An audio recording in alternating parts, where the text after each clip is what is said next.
All right, excellent, guys. Welcome to webinar 1 of FITBANKER's Inspiring Life series. So this is a series of 10 modules, and this is the first one, and we're going to go through some fun today, introductions, the what, why, and how this program works, and how you're going to get phenomenal results from today. So those of you that are on live, well done for being on live. Those of you that are joining via recording, please do watch this within 24 hours of receiving it, and if you ever miss any, do watch the recordings within 24 hours. As a reminder, all webinars aren't guaranteed to be recorded, and we invite people to make 10 hours for us airtime in their 90 days. We're asking for 10 hours of your time to show up on the weekly webinars. We show up, and we just invite you guys to show up for those specific days. It makes the most of this program because let's face it, when we miss a webinar with the pretext that we're going to watch a recording or catch up, consider that that's the world that we already exist in, and often we don't get time to catch up because we're living very busy lifestyles. If you're somebody that's joined just now, I mentioned earlier, please put yourselves on mute up until you wish to share. If you have to ask a question, you can raise your hand. And today it's just about fun, so I want everybody to be a bit free, be related, and just get to know each other on this webinar. So to set context, the start of every webinar we have a little quote, and I'd love to share this quote by Woodrow Wilson, which is, "We or you are not here merely to make a living. You're here in order to enable the world to live more amply, with greater vision, with a finer spirit of hope and achievement. You're here to enrich the world, and you impoverish yourself if you forget that errand." It's the reason why I have this quote at the start of this series, because one underlying foundational requirement we're going to have to require throughout this program is to relate to ourselves that each of us here are to play a role of some great purpose. Maybe it's being a phenomenal wife, a phenomenal mom, maybe it's being the successful entrepreneur, a great dad, whatever it is that we're out to be in this world, consider that that is our purpose. And that purpose can only be fulfilled in this physical vehicle that takes us around this world called our body. So we need to start relating to ourselves as people that are up to a big game, a greater why, and stay connected and stay present to that throughout our 90 days and beyond. It's what will have us treat our body as though it was a third-party asset. We tend to take care of a TV in our house. We tend to take care of our phones. We buy them phone protectors and covers. We tend to put antivirus on our PCs and our computers. We seldom tend to take care of this other vehicle or tool that we're always moving with, which is the human body.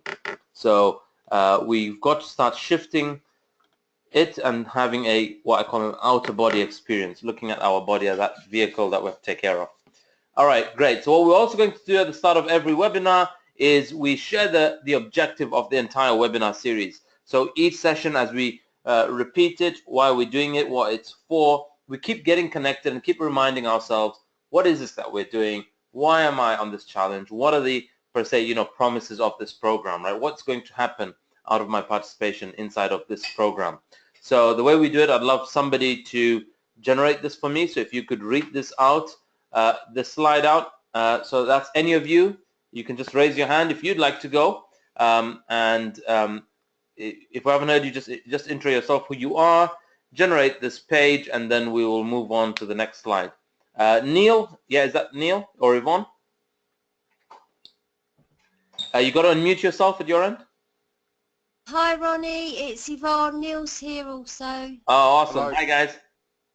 Okay, so the objective is at the end of this challenge I will be someone who, 1, has altered my own relationship to food, exercise and myself.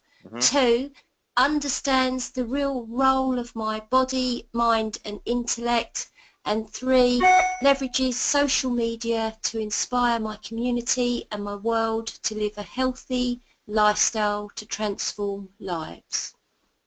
I've got to read the next bit as well. Yes, please. Social media is now filled with positive, healthy and inspiring content. The world and the lives around me are now inspired and I choose to start living life. Amazing, awesome. Thank you so much for generating that, Yvonne. What sticks out for you from what you've just read? What sticks out as, oh yeah, I get that. That's what we're going to do over this program. Number 2, understand the real role of my body, mind and intellect, because we practice meditation, Neil and I. Okay. So we understand how the mind and the intellect work, but I think we both have to put our hands up that we've not really been paying too much attention to our bodies in the past. So amazing, brilliant. You say that. The ethos of the BMI, this is the way we use BMI, body, mind, and intellect, is our experience in this universe at the grossest level, which means the most solid external level, is our body. And our body has these things called senses, our 5 senses. And those 5 senses are there to detect taste or danger or warning signs, to keep us in caution if we hear something, see something, smell something, touch something, and that will communicate something to the mind, and the mind will communicate back to the body how to react to it. However, we're in a world where now the world has figured out that we're drawn by those 5 senses, so we're often pulled to foods that we are excessively eating or drinking, or we fulfill ourselves through sex or alcohol or whatever it is, right? So our body's senses have now become traps. They get hooked onto stuff, and that then has an impact on the mind and the intellect. The intellect is what we say is our spiritual muscle, or connected to our greater purpose. So brilliant, and that's what I'd love for us to keep looking at and working on over this program. And I'll talk a bit about how that learning happens through today's webinar. All right, so I'll just put your hand down. Okay, and then feel free to put your hands down whenever you don't have a question, or raise them back up. Thanks so much for that, Yvonne. So the last bit on social media is, I realized when I was doing this, when I was looking at what to do entrepreneurially, I recalled this quote which said, if you want to know what you're passionate about, look at what you're doing when you're procrastinating. And I realized that I was going to the gym, I was eating healthy, and I was on Facebook. So I thought, if I'm wasting so much time on Facebook, why don't I make that time value-adding for others?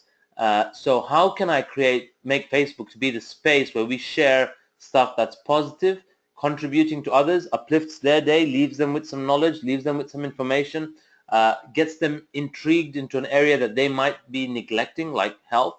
And that was what I was doing in the other parts of my day. And that's what I invite participants on this program to do, to start shifting how we leverage social media. And today, I don't know if many of you saw, I did a live video with another guy who's a public speaker, and we were talking about stress. And as I was doing the research about it, we were identifying how right now stress levels are being significantly influenced by social media, because it's being filled with a lot of negative information, negative news, and stuff that is getting shared that's having us worry or pushing up our adrenaline or cortisol levels. So how about we shift that? We start giving stuff to people to smile and make them happy and add value to their lives. So that's what I really invite participants on this challenge to join us in, to transform social media. Okay, so we've got quite a lot to cover today, so we've got to be really quick and intentional. To get started, I'd love to hear from just 3 of us, and I'm going to time this. There's a minute timer. So I'm going to go first, and then I'd love any 3 of you who raise your hands to go thereafter. And I don't know if you saw my message on the messenger. So I said a bit about you, your name, where you're from, who you are. Second thing is one thing that you're really proud of, like you had bragging rights, and one thing that you're embarrassed about, the kind of thing that the moment it comes to your mind, you're like, there's no way I'm telling these guys. So, and I have to do this every challenge. So here goes. So I'll go first, and I have a 1-minute timer here, and the timer starts now. All right, awesome, guys. So I'm Ronnie Rich, and I spent 12 years in banking and finance. I'm originally from Zambia, been in the UK now for about 11 years. Spent 2.5 years of that in Guernsey, Channel Islands. One thing that I'm really proud of is that I climbed Mount Kilimanjaro weighing 100 kilos when I was basically more or less my unfittest.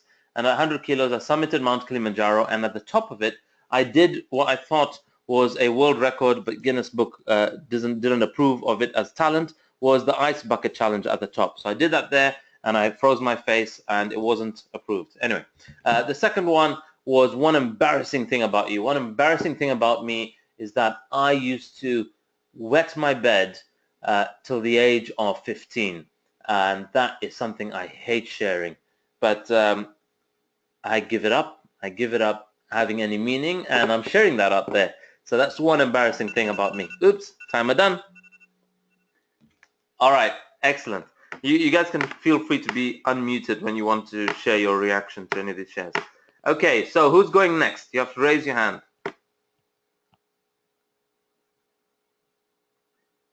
That's you guys.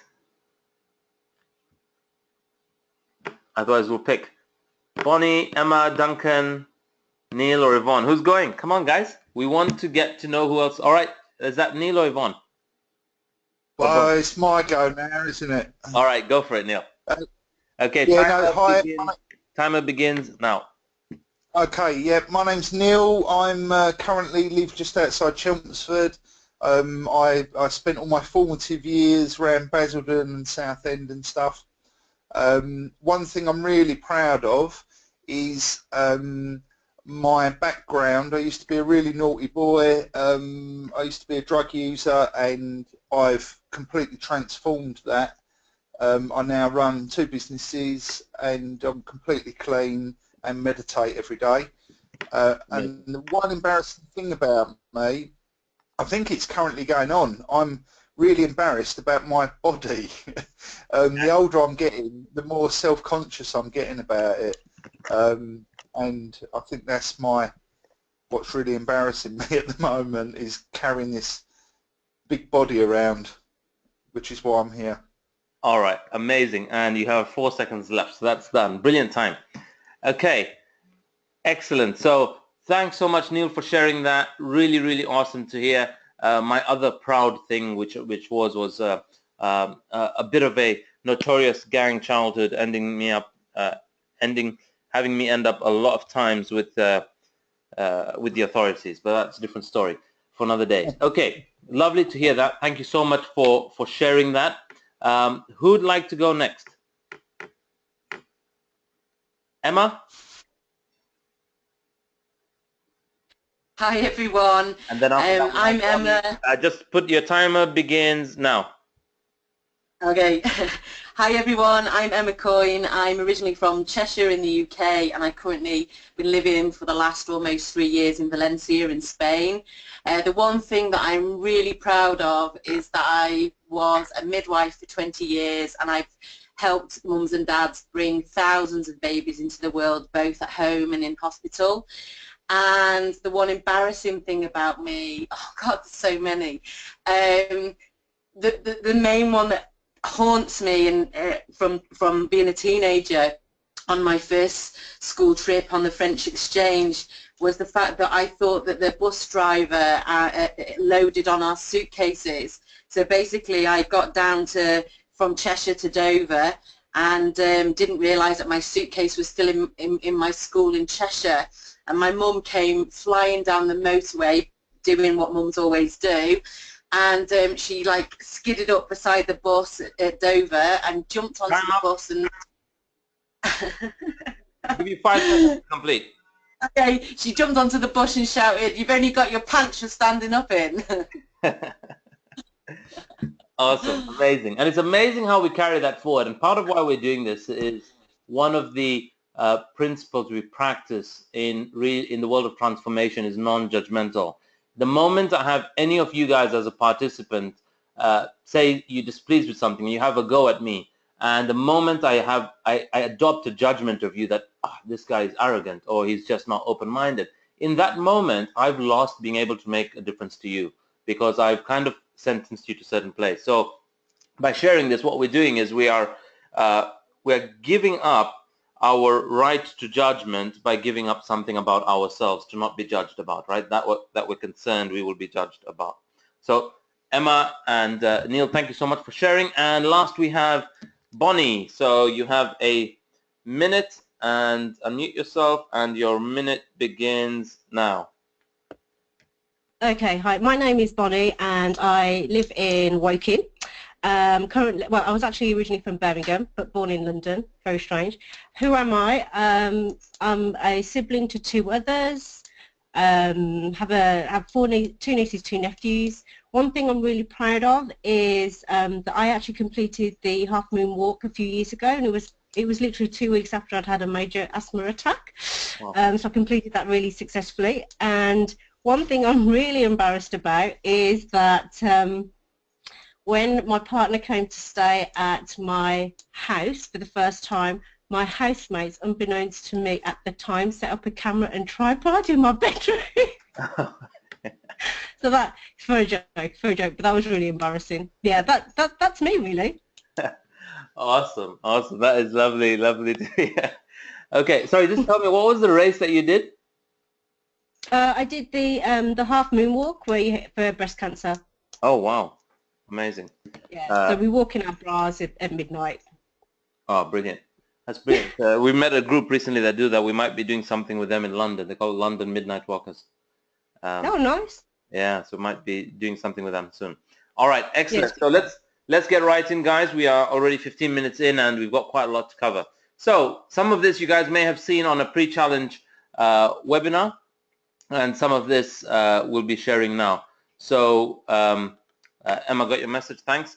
Okay, so what we are as FitBank and what we're not. So what we are is we're an online movement offering health and fitness education, and it works, and it's continually educating ourselves along the way. So each webinar, each challenge, there's something enhanced about the content delivery.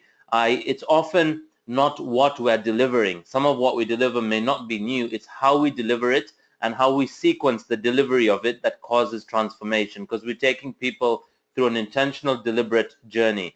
If I just said, guys, go to this, go to the gym, eat less, exercise more, it's pretty simplistic. It's not empowering. So what we do is we're going to keep building a foundation level for you. And even when you think it's not working, it's working. Even when you think this is annoying me, it's working.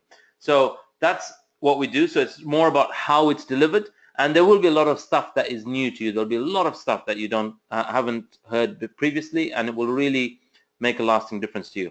Our education is transformational, and it's learned experientially. So it's very easy for me to give you loads of books to read, and you could read them now, and then you could do the practice later, and it may not make a difference. But transformation is like making jewelry. You got to hammer the piece of silver while heating it at the same time and twisting it into shape.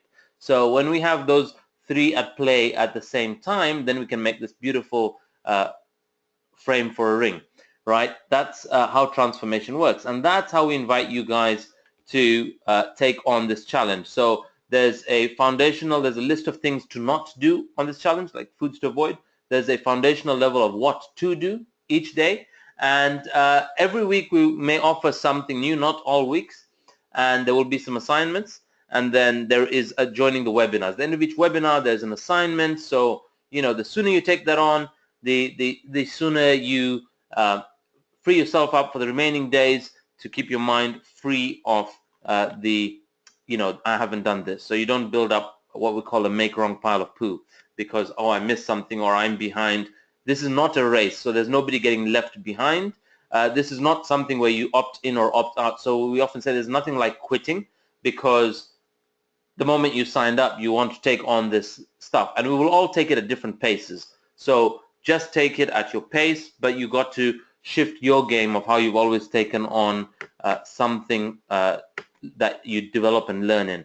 Okay, what we're not is, we mentioned earlier, we're not gym, we're not offering personal training, no nutritional advice, even though I'm a level 3 PT and nutritionist, but online I cannot treat or diagnose any symptoms or conditions. I cannot be responsible for injury at your end because I'm not personally supervising you.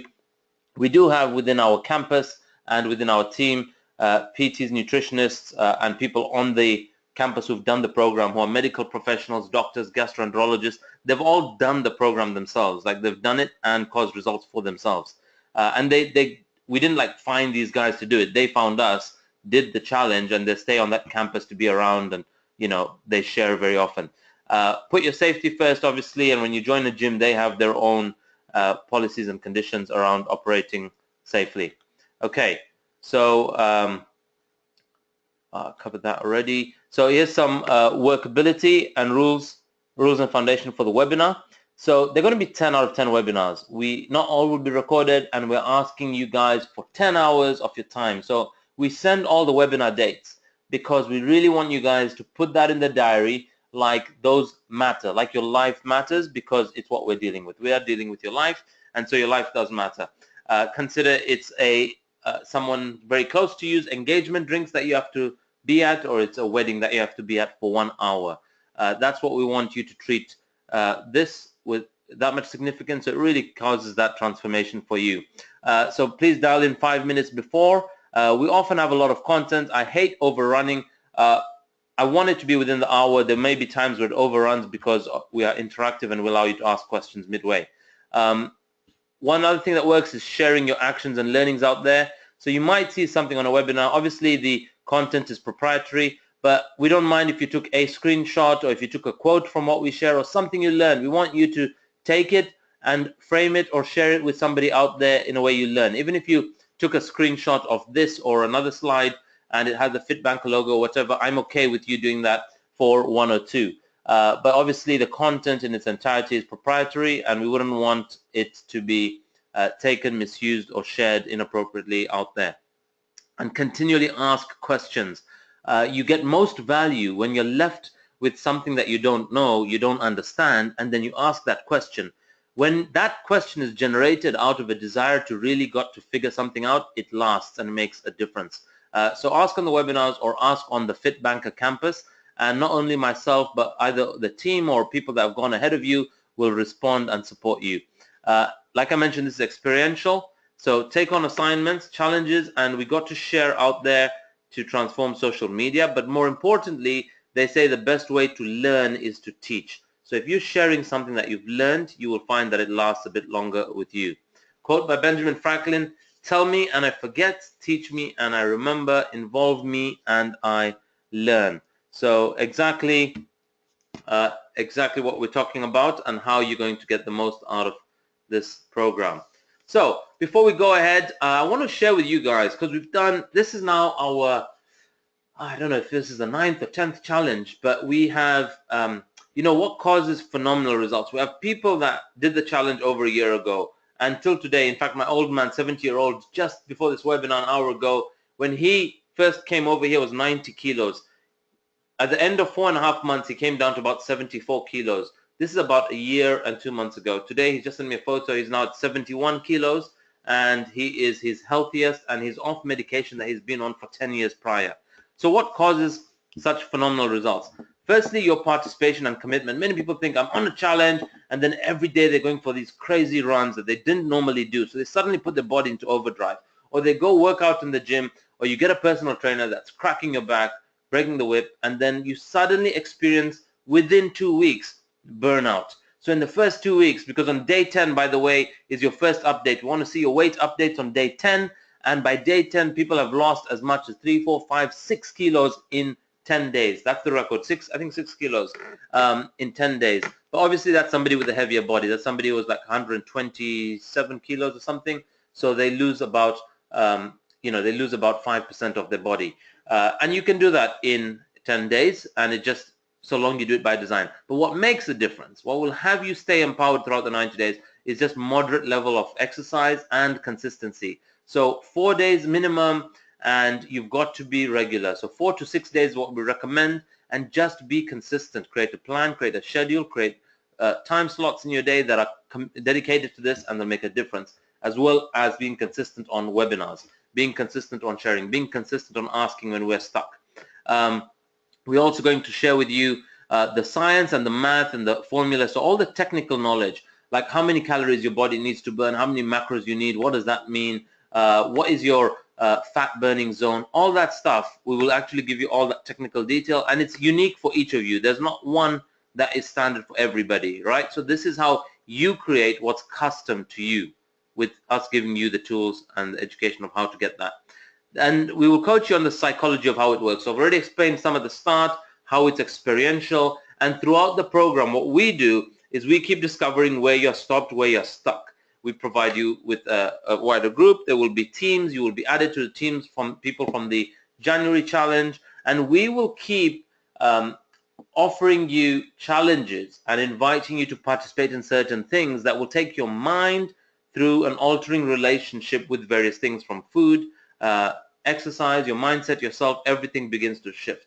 Now, this is the bit that really hurts us, because we're really committed to making a contribution to everyone, like everyone, and we really can, but we really are dependent on your partnership. Now, there are few times that these recurring trends where we see people, and they do this sometimes so fast, within 2 weeks, within the first month, they are just like, this isn't working, because they think it is supposed to do them, but we need them to do it, right? What happens is we have people that come on with, I've already learned this, I know this, I'm a nutritionist, I'm a naturopath, I'm a doctor, right? So they come on with a you already know. We have had people who've done that, they acknowledge, they come back and do a second challenge, and then they cause phenomenal results, right? So the more you already know, the less you learn, right? So you're already coming with your glass full. There's very little space for us to add any more value. So we invite you guys to come with an empty glass, ready to be filled, or a beautiful lotus leaf that's open-minded and ready to be contributed to. The second thing is people think they're left behind. So we have a couple of people that aren't on today's webinar, and you might be listening to this on the recording, and you might be listening to this on the weekend or Monday. I don't know when. We recommend you listen to it within 24 hours. But whenever we miss something, our mind processes that as, I've been left behind. That would be correct if you're running a race. That would be correct if you're in a relay. That would be correct if you need to get somewhere by some time, right? But here, at any point you pick yourself up, just dust your knees off and begin there. Begin in that moment, because we only ever live in the now. So worrying about what you've missed and anxiety about the future is only going to add to your stress. And today's video that I did was all about how that stress is impacting you, your transformation, and especially people that want to lose weight. They stress about why they're not losing weight, and that triggers their weight gain. We'll explain that scientifically in webinar 3 or 4. The third thing is people don't do it by design. So we have people that come on to say, look, all I wanted was the meal plans or the training programs. We could give those meal plans away for free. They don't make a difference. What makes the difference is using those combined with the workout, combined with the knowledge at play. So you really understand what you're doing, because consider this, that you can get all the answers on Google. You possibly can, right?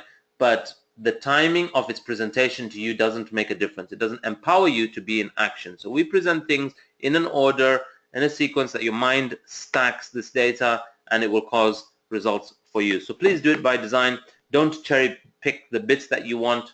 We invite you to try for once in your life 90 days, see how this works for you. You've already seen the results before you, so trust the system. Okay, so a bit more about how it works. There's a bit more specifics on what really we need to build as traits over the program. So as an ex-bank, as an ex-finance guy, one thing I saw was each year we had a budget plan. We would report our results, and in January, some of us that are doing our late online filing of our tax returns, we're submitting those online. And we do accountability. We account every day and every year about our money and our taxes, unless we're dodging taxes, right? And in which case, world catches up with us. But those of us that are, you'll find that we know how much is coming in, how much is going out. There's accountability. Why we do that for money, we have a relationship to money, that's something I'm not going to mess about with. But when it comes to calories inside of our body, macros inside of our body, we never know. We've never had an idea. And some of you may have seen that in your acceptance questionnaire. How much sugar do you consume? How many calories do you need? Or how much carbs or protein do you need? We had no idea. Yet we're putting stuff in our body that we have no idea about. There's no accountability in that sense. The second one is goals. What we mean by goals is, if you guys don't know your starting fat percentage, and if you don't know what your optimal fat percentage is, you won't know where to get there. And when you get there, you won't know that you're there, right? So you've got to work towards a certain place, and the optimal, closest indicator based on technology and things that we can measure to date right now is fat percentage, right? Historically, BMI was used. BMI is not very accurate. It varies. In fact, somebody like me that has a high muscle mass of over 40% will always have a high BMI. Most bodybuilders do.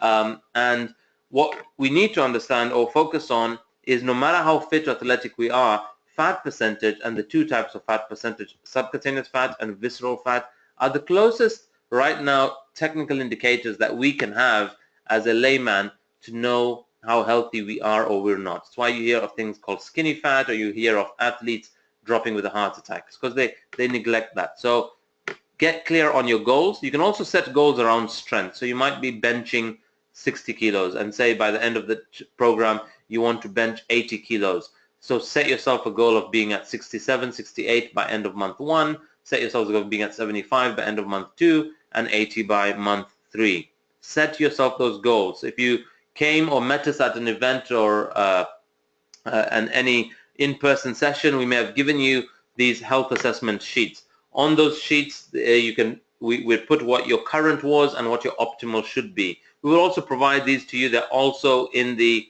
FITBANKER campus. The attachments are there, so you can download them and print them on A4, put them up in your room. You can plot your progress each week. Third one is planning. What do we mean by planning? It's very simple. You and your performance is only going to be based on your relationship with your word. So when you say on a Sunday, we invite people on Sunday, you tell yourself on a Sunday, what are you giving your words to that week? Which means how many days will you go to the gym? So if you say 4, put that in your diary, plan that out, make time for that, go there. If you know there's a particular day in the week you have to give an update photo, schedule 3 hours for that day to get the photo, to get your training session in, to collage the photo together, to post it, or however long it took you to do your before photos. Of course, your before photos are a bit more complex, but update photos will just be simple. A day 1 image and where you are now. It could be a scale photo, it could be just the front of your body or the side of your body, whichever one you choose. Okay, so planning, put your word in. Walking, you're going to walk every day, or you're going to do a minimum type of cardio, walking, swimming, running, whatever you choose, minimum 40 to 60 minutes. Don't go over 60 minutes. No need to spend more than 4% of your day. We're only looking for 4% of your day, which is an hour. The fourth one is declaration, right? Simply by posting your before photos, and I know some of you have not yet posted your before photos, your challenge really begins. You up gear when you post that photo. Now we need you to post that photo to add you to the campus to get the rest of the benefits of this program. But once you've declared out there what you're up to in life, the game that you're playing, right, you'll begin to cause phenomenal results. You have discovered a way of making yourself driven to perform. So really invite you guys, those of you that have already posted your photos, thank you so much. But that's the first declaration. But as you're going through this each week, keep sharing what you're up to. And that's why when we say share what you're eating as healthy, share that you're in the gym, it's because you're making a declaration to the world. And consider this out there. Steve Jobs says we can never connect the dots looking forward. We can only connect them looking back. Consider that we show up inside of a world when the world intends us to be a certain way.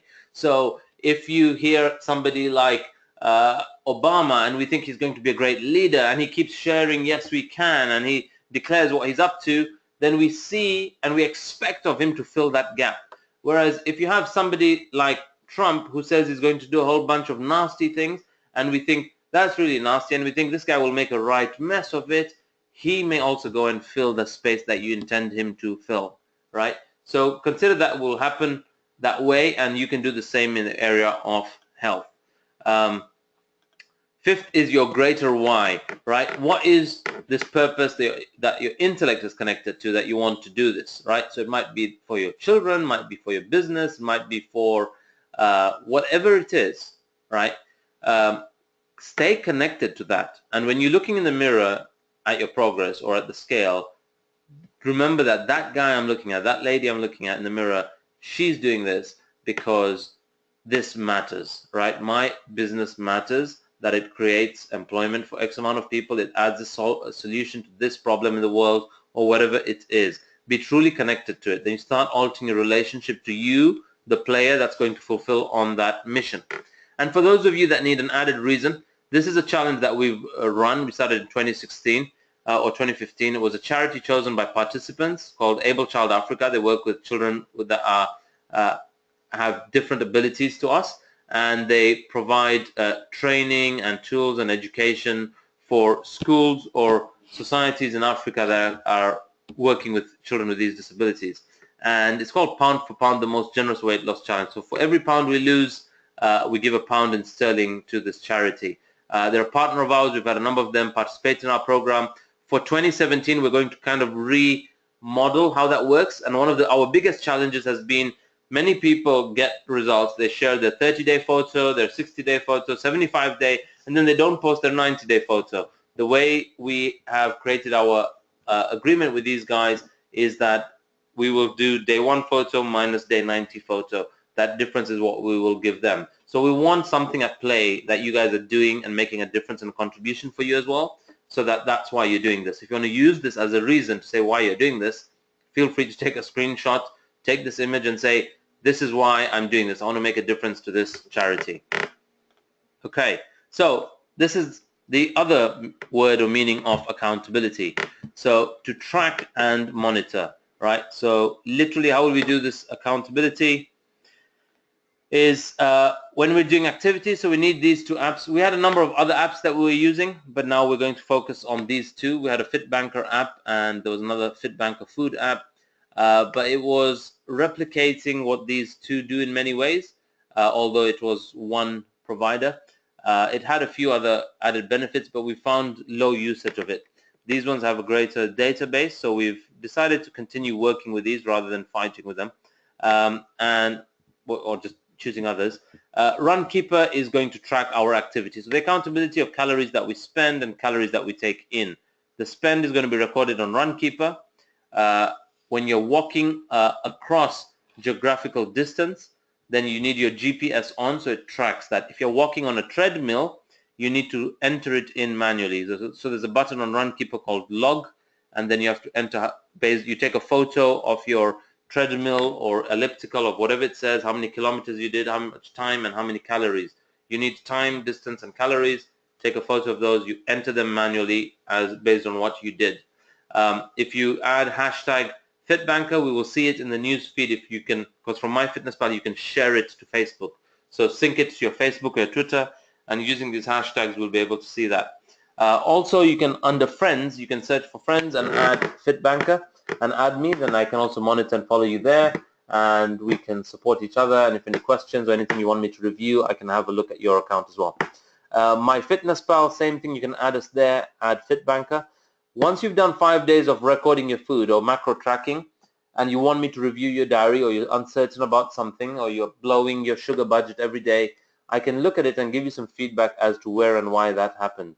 You have to set it up. So set it up with current weight, target weight, and then you have to choose how much you want to lose per week. So there's an option to lose 0.25, lose 0.5, or lose 1 kilo.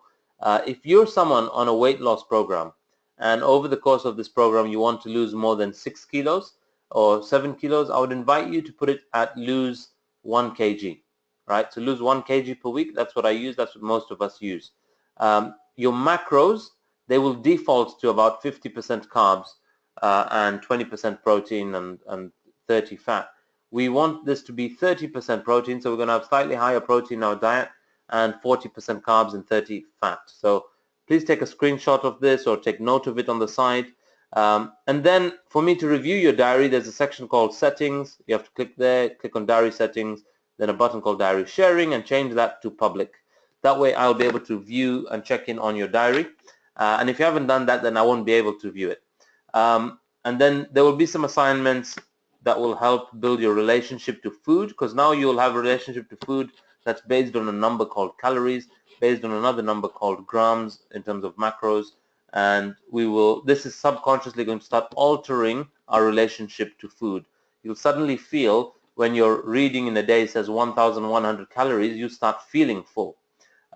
In no day, this is very important, everyone gets this, no one should ever eat less than 1,000 calories on any day of this program. We don't do food suppression, we don't do the misused word of diet.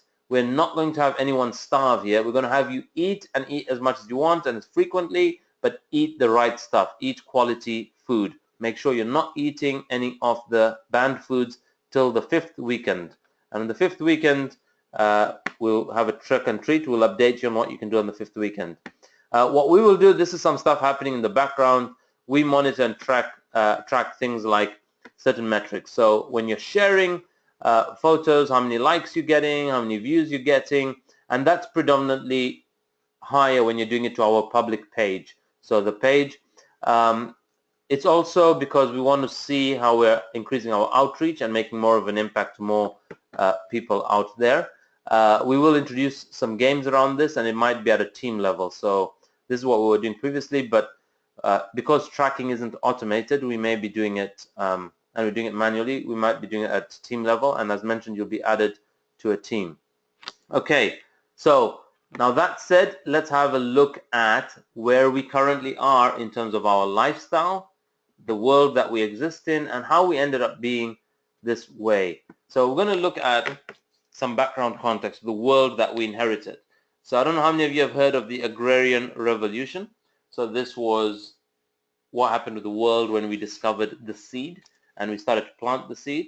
And what that spurred in terms of the power was first with the farmers when they discovered the seed. Then all of us didn't have to be hunters and gatherers the moment the seed was found. So we all became a bit slack, and then we relied on the farmers. Then from the farmers, another middleman came into play called the food processors. So it's a little video that I want us to watch here, and we'll watch this video, and I'd love for you to just listen in and get connected to how our relationship is altered. Archaeology and paleobiology, we can look deep into the past. Let's go to the thought bubble. So 15,000 years ago, humans were foragers and hunters. Foraging meant gathering fruits, nuts, also wild grains and grasses. Hunting allowed for a more protein-rich diet, so long as you could find something with meat to kill. By far the best hunting gig in the prehistoric world, incidentally, was fishing, which is one of the reasons that if you look at the history of people populating the planet, we tended to run for the shore and then stay there. Marine life was A, abundant, and B, relatively unlikely to eat you. While we tend to think that the lives of foragers were nasty, brutish, and short, fossil evidence suggests that they actually had it pretty good. Their bones and teeth are healthier than those of agriculturalists, and anthropologists who've studied the remaining forager peoples have noted that they actually spend a lot fewer hours working than the rest of us, and they spend more time on art, music, and storytelling. Also, if you believe the classic of anthropology, Nisa, they also have a lot more time for scoodly pooping. What? I call it scoodly pooping. I'm not going to apologize. It's worth noting that cultivation of crops seems to have arisen independently over the course of millennia in a number of places, from Africa to China to the Americas, using crops that naturally grew nearby: rice in Southeast Asia, maize in Mexico, potatoes in the Andes, wheat in the Fertile Crescent, yams in West Africa. People around the world began to abandon their foraging for agriculture. And since so many communities made this choice independently, it must have been a good choice, right? Even though it meant less music and scoodly pooping. Thanks, Thought Bubble. All right, to answer that question, let's take a look at the advantages and disadvantages of agriculture. Advantage: controllable food supply. You might have droughts or floods, but if you're growing the crops and breeding them to be hardier, you have a better chance of not starving. Disadvantage: in order to keep feeding people as the population grows, you have to radically change the environment of the planet. Advantage: especially if you grow grain, you can create a food surplus, which makes cities possible, and also the specialization of labor. Like in the days before agriculture, everybody's job was foraging, and it took about 1,000 calories of work to create 1,000 calories of food. And it was impossible to create large population centers, but if you have a surplus, agriculture can support people not directly involved in the production of food. Like, for instance, tradespeople who can devote their lives to better farming equipment, which in turn makes it easier to produce more food more efficiently, which in time makes it possible for a corporation to turn a profit on this 99-cent double cheeseburger. Was delicious, by the way. It's actually terrible, and it's very cold, and I wish I had not eaten it. I mean, can we just compare what I was promised to what I was delivered? Yeah, thank you. Yeah, this is not that. Some would say that large and complex agricultural communities that can support cities and eventually inexpensive meat sandwiches are not necessarily beneficial to the planet or even to its human inhabitants. Although that's a bit of a tough argument commitment to make, coming to you as I am in a series of ones and zeros. Advantage, agriculture can be practiced all over the world, although in some cases it takes extensive manipulation of the environment, like, irrigation, controlled flooding, terracing, that kind of thing. Disadvantage, farming is hard. So hard, in fact, that one is tempted to claim ownership over other humans and then have them till the land on your behalf, which is the kind of non-ideal social order that tends to be associated with agricultural communities. So why did agriculture happen? Wait, I haven't talked about herders. Herders, man, always get... Okay, great. So I just wanted to cover that bit, which was for us to understand, since the creation of the agricultural revolution, prior to that, our default job was we had to burn or spend X amount of energy to earn that back. But now we've moved away from wanting to do that, and we outsourced it many years ago. The farmer will do that, the food processor will do that, and now we've just become dependent on what gets presented to us. So we're now at the effect of a society where we eat what's presented to us based on how it's marketed, how it's priced, how it's labeled, and the driver for the food processing industry is they have to keep costs low, they have to make it quick, and time matters, that they quickly get it to you so it's readily available, ready to eat, quick to prepare, doesn't take a lot of labor time for them to put it together, but they don't actually factor in health, right? So when they design their foods, it's based on taste and it's based on time or cost, right? It's seldom based on health. So now the world is discovering, or people from the prior consumers are now going in and creating health-based foods, right? So that's why that's a growing industry and space to be in. But right now, if we're just buying what's being presented to us or we're seeing others eat, we are stuck in that trap. So we now need to start questioning what we're eating. So why and what are we seeing in this world around us? First of all, we've inherited this world from what I call the 3 M's. So mums, media, and masses. What I mean by mums, I don't mean literally our mums, I mean our upbringing, I mean our culture, our background. So there's certain things that we just do traditionally based on our culture.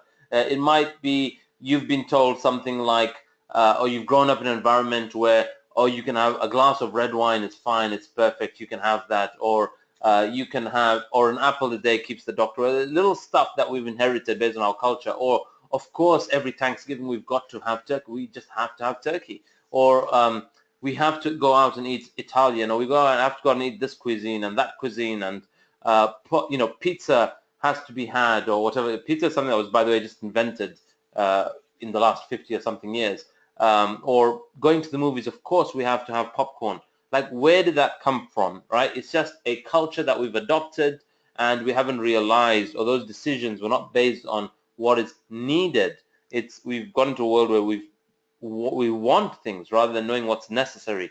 The second is media, right? What gets presented to us in the media, advertising, what we see being promoted on social media. People are out, they're celebrating a promotion at work, or they're whatever it is, and they're popping bubbly, they're doing this. I'm not saying I don't want anyone to be doing that stuff. I'm saying we've just got to understand how much of our lifestyle have we adopted from what we're seeing in media, in programs, in TV, and so on, right? But now we've got to take ownership to make one that works for us. I'm not trying to make anyone go the other extreme, but to have you make every decision should play a role. Everything that you're going to put in your body, understand what role it's playing. And the masses, which is a lot of us do what a lot of us do. So I found that my circle of friends and community was very often, very regular, and working banking, I would be out 2 or 3 or 4 times a week. So I would definitely go out every weekend, sometimes both Friday and Saturday. And then during the week, there would be 2 days that I would have to go out for a meal or drinks, right? So I was really driven by the masses. And we formed that. We're going to talk about how we formed that just from our upbringing, from a desire to fit in. And so we continually are participating in things to fit in and to please people around us. And what I found after I've gone through this transformation is I thought I'll, per se, lose my friends because I'm no longer going out for drinking as much, or whatever it was I would do as much. But oddly enough, I find is that obviously we have true friendships, so whenever we do meet up, they choose a restaurant that's healthier. So it's actually having that healthier options. As once I went to one, it was actually my cheat day or my treat day. And I went there and I thought, can't wait to get to that restaurant, and I'm going to dig into that dish that I love, this particular dal and this particular naan and this particular dish that they make, and I thought, just looking forward to going there. I've been waiting for the week to get there because that was also coinciding with my treat day, and I was going to go all out. And I got there a bit late, and when I landed there, everyone there was already there before me, and the table was filled with green smoothies. They'd ordered green smoothies. So just when I thought I was going to really have fun that day, they sabotaged my plans because they decided to go all healthy. They said, well, we thought you were coming, so we decided to go healthy too, and we're ordering this, that, the other, and it ended up being something light and salads that I had. Anyway, so that's the fun and games you will experience.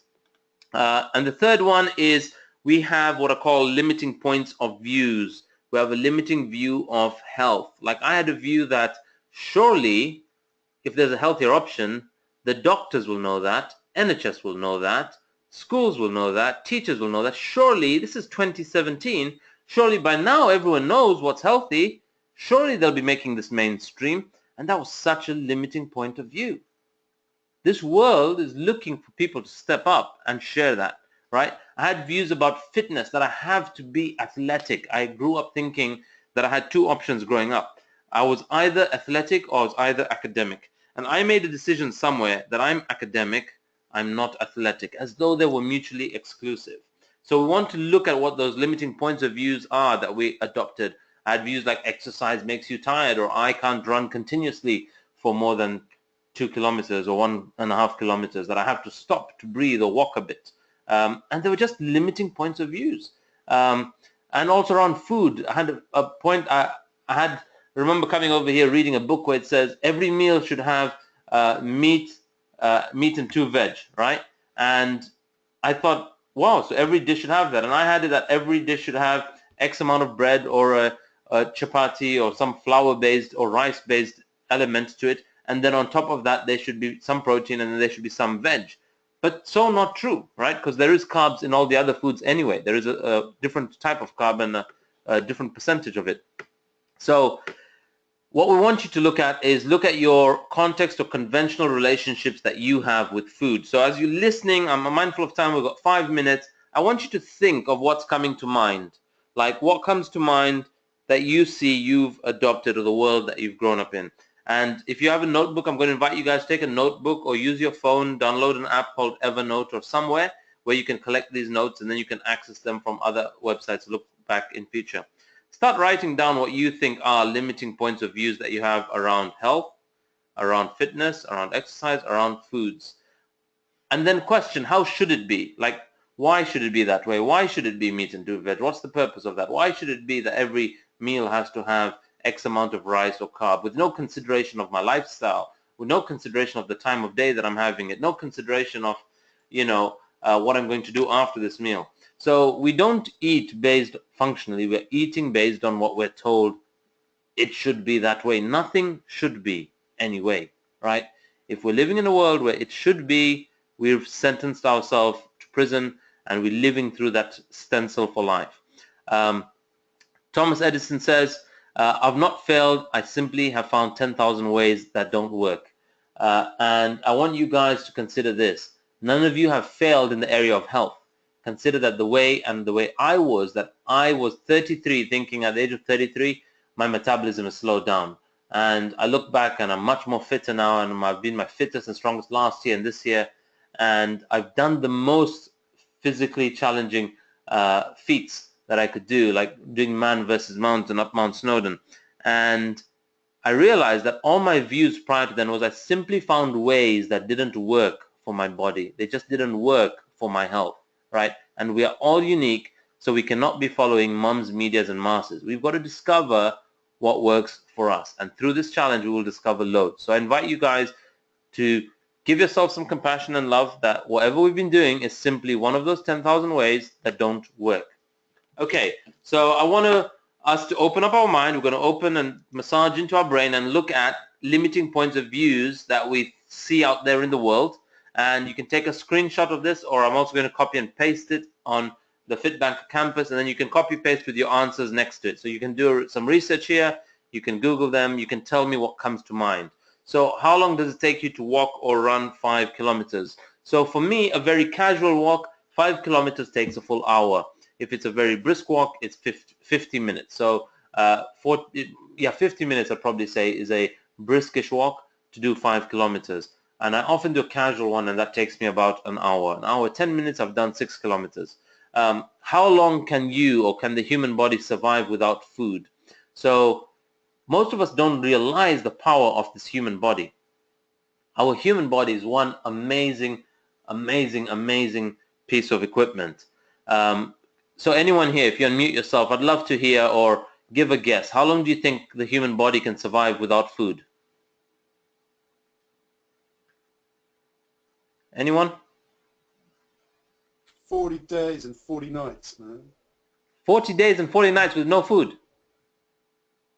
Yeah, you can survive a long time without food. Not without water, but without food you can survive a long time.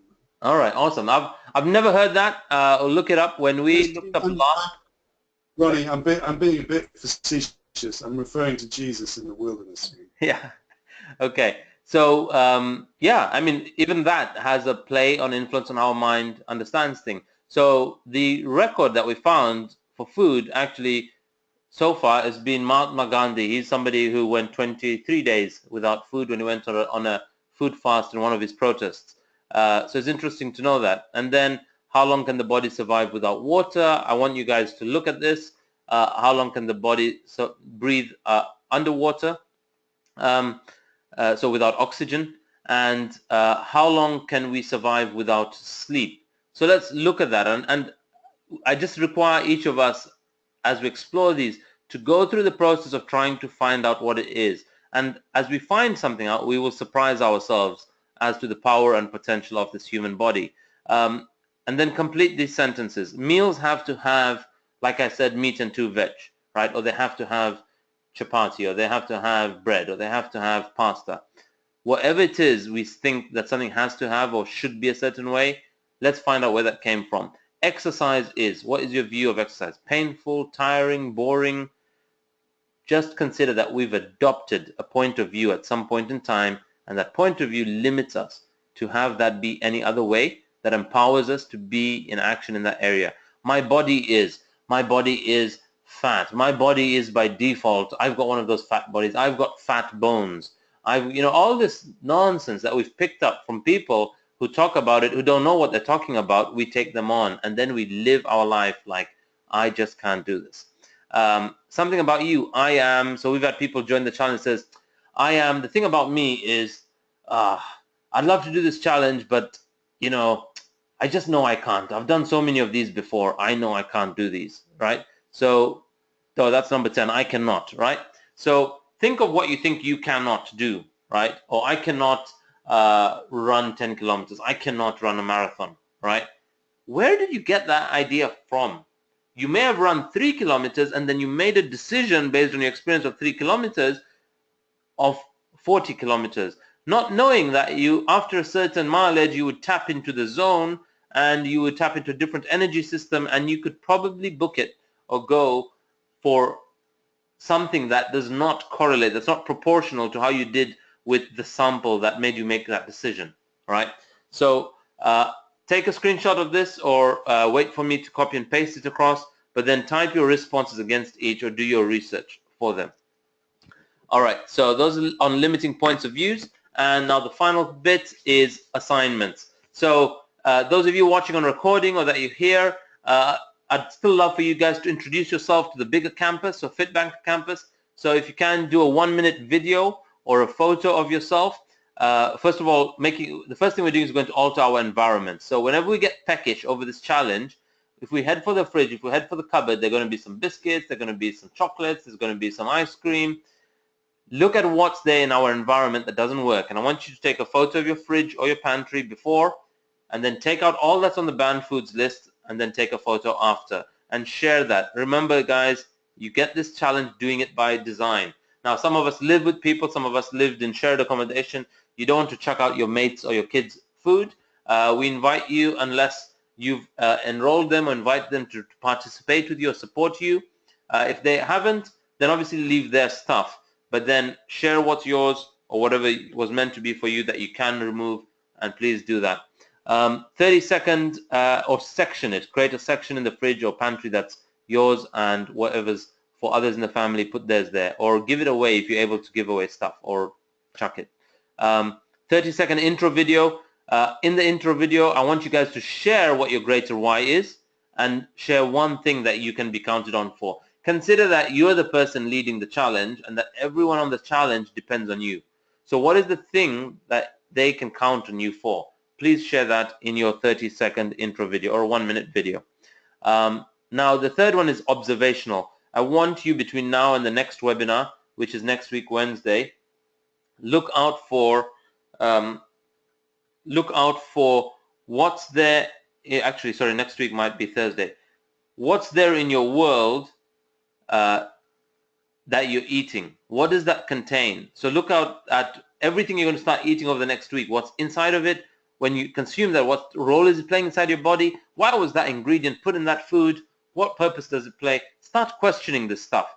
Next webinar, we're going to look at this. We're going to look at the journey of food as it goes through us and exactly what's happening to that food, how long it takes to break down, what happens to it. Like when I was eating all that rice, where was it going?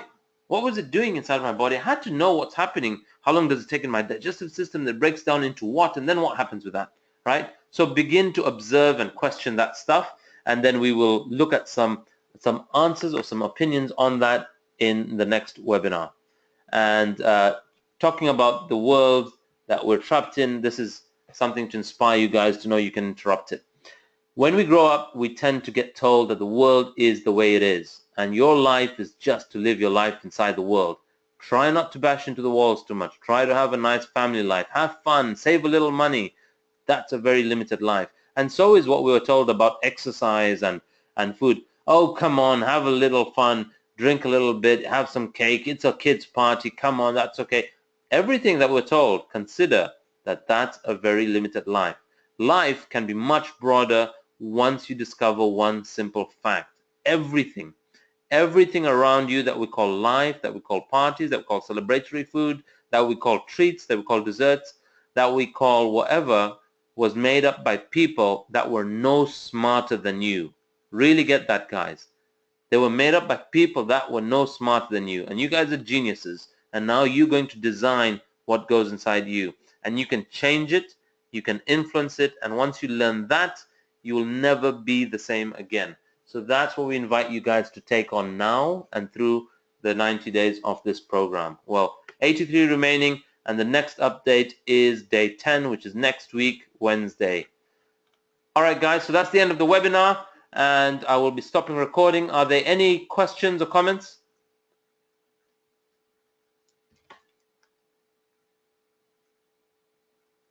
Not at the moment. Just thanks very much for sharing all that you've shared. Very good. All right. Thanks a lot, Neil. Bonnie, is that a question? Yeah, it is, Ronnie. I've got the list of foods that we can't have, but is there anything that, so for example, coffee is not on that list. Is that still okay to have because it's a stimulant and caffeine's in it, and just anything like that, really? I think just to clarify. Sure, and always ask. Coffee is, again, one of those things, in my view, is a limiting point of view. Coffee in moderation is okay, and up to 2 coffees a day is okay. We will actually share on the next webinar how that actually contributes to boosting your metabolism and can support fat burning state in your body. Overdoing it, overdoing anything and creating dependency and being hooked on it, like I think I'm hooked on coffee, isn't great for your body. If you're using it as a source of stimulating your energy and waking up, it's not great. So everything within moderation, but coffee is not a banned food. Okay, brilliant. Thank you. Okay. All right. Awesome. Anything else, guys? Okay. We're past time, so we're going to wrap up there. If there are any other questions, please, on FITBANKER Campus. And P1 is getting our before photos on, our questionnaires in, and then we can start working on the meal plans to get them out to you guys. You'll get them between day 10 and day 14. So the sooner we get them in, the sooner we can get those out to you. All right. Thanks, guys. Have a powerful, phenomenal, and healthy week and life ahead. Bye, guys. Thank you. Bye. Thank you.